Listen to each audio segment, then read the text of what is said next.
Pelaksanaan ibadah sholat Hari Raya Idul Fitri 1442 Hijriah berlangsung khusyuk dan tertib di Masjid Islamic Center At-Taqarrub, Kabupaten Pidijaya. Meskipun di tengah pandemi COVID-19, antusiasme warga untuk sholat berjamaah tak surut. Mantan Kepala Dinas Syariah Islam Provinsi Aceh Munawar Ajalil yang bertindak sebagai khatib mengatakan pihaknya mendorong pemerintah bertindak tegas membasmi sabu dan game judi online yang sangat meresahkan di Aceh. Menurutnya peran pemerintah sangat strategis dalam menjaga generasi mendatang. Oleh karena itu, ia berharap adanya korelasi kebijakan tegas untuk memutus mata rantai peredaran narkoba dan game judi online.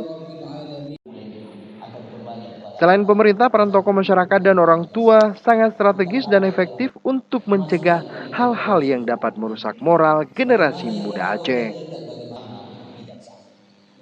Tak lupa ia mengajak masyarakat untuk terus meningkatkan nilai-nilai ibadah kepada Allah agar senantiasa Allah menyelamatkan generasi Aceh mendatang. Pelaksanaan ibadah sholat Idul Fitri di kawasan itu juga dijaga ketat aparat kepolisian dan TNI guna memastikan masyarakat tetap patuh protokol kesehatan. Sejak pukul 7 pagi, masyarakat berbondong-bondong mengunjungi masjid tersebut. Masjid Islamic Center At-Taqarrub Pidijaya merupakan bantuan pemerintah pusat yang dibangun pasca gempa Pidijaya tahun 2016 lalu. Masjid ini merupakan salah satu masjid termegah di Kabupaten Pidijaya karena arsitekturnya yang modern dan terkesan mewah.